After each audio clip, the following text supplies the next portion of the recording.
कर्ण के बारे में ऐसी बातें जिन्हें जानकर चौंक जाएंगे आप। दुर्वासा ऋषि के वरदान से कुंती ने सूर्य का आह्वान करके कौमार्य में ही कर्ण को जन्म दिया था। लोकलाज भय से कुंती ने उसे नदी में बहा दिया था। बाद में गंगा किनारे हस्तिनापुर के सारथी अधिरथ को कर्ण मिला और वह उस बालक को अपने घर ले गया। कर्ण को अधिरथ की पत्नी राधा ने पाला, इसलिए कर्ण को राधेय भी कहते हैं। देश के राजा कर्ण की पहली पत्नी का नाम वृषाली था। वृषाली से उसको वृषसेन, सुषेण, वृषकेत नामक 3 पुत्र मिले। दूसरी सुप्रिया से चित्रसेन, सुशर्मा, प्रसेन, भानुसेन नामक 3 पुत्र मिले। माना जाता है कि सुप्रिया को ही पद्मावती और पुनरुवी भी कहा जाता था। दुर्योधन की पत्नी का नाम भानुमति था।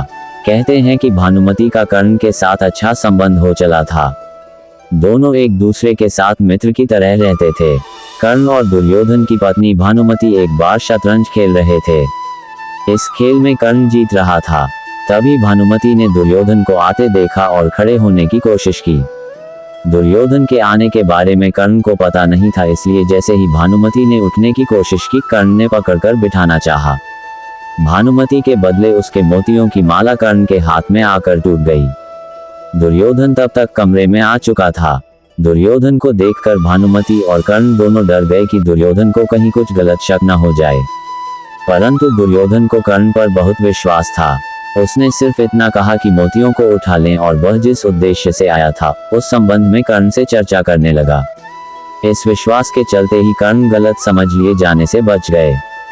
हालांकि यह कथा मान्यता पर आधारित है। कहते हैं कि द्रौपदी को महारथी कर्ण से प्रेम था और कर्ण को भी द्रौपदी पसंद थी। स्वयंवर में कर्ण भी गए थे। राजा द्रुपद का भीष्म से विरोध था और कर्ण भीष्म के पक्ष में थे। राजा द्रुपद ने द्रौपदी को पहले ही बता दिया था कि कर्ण एक सूत पुत्र है और यदि तुमने उन्हें पसंद किया तो जीवन भर तुम्हें एक दास की पत्नी के रूप में पहचाना जाएगा। स्वयंवर में निराश द्रौपदी ने एक कठिन निर्णय लेते हुए भरी सभा में कर्ण को एक सूत पुत्र कहकर अपमानित किया था।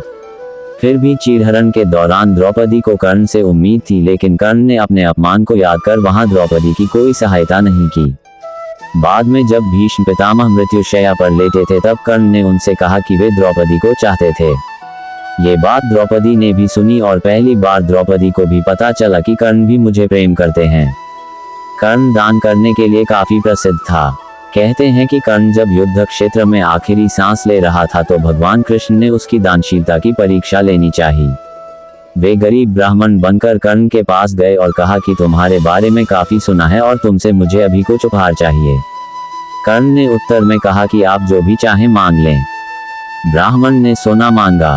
कर्ण ने कहा कि सोना तो उसके दांत में है और आप इसे ले सकते हैं। ब्राह्मण ने जवाब दिया कि मैं इतना कायर नहीं हूं कि तुम्हारे दांत तोड़ूं। कर्ण ने तब एक पत्थर उठाया और अपने दांत तोड़ लिए। ब्राह्मण ने इसे भी लेने से इनकार करते हुए कहा कि खून से सना हुआ ये सोना वह नहीं ले सकता। कर्ण ने इसके बाद एक बाण उठाया और आसमान की तरफ चलाया। इसके बाद बारिश होने लगी और दांत धुल गया। परशुराम जी के आश्रम से शिक्षा ग्रहण करने के बाद कर्ण वन में भटक रहे थे। इस दौरान वे शब्द भेदी विद्या सीख रहे थे।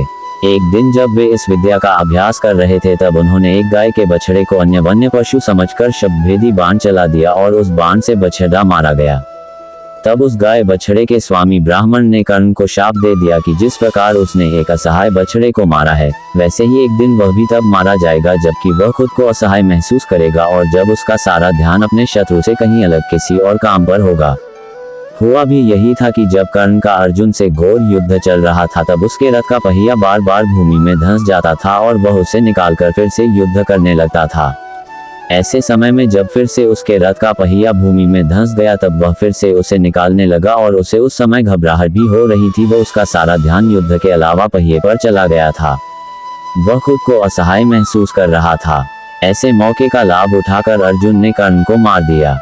मेरी यह जानकारी आपको अच्छी लगी हो तो मेरे चैनल को सब्सक्राइब करें, वीडियो को लाइक करें और कमेंट करें। धन्यवाद। राधे राधे।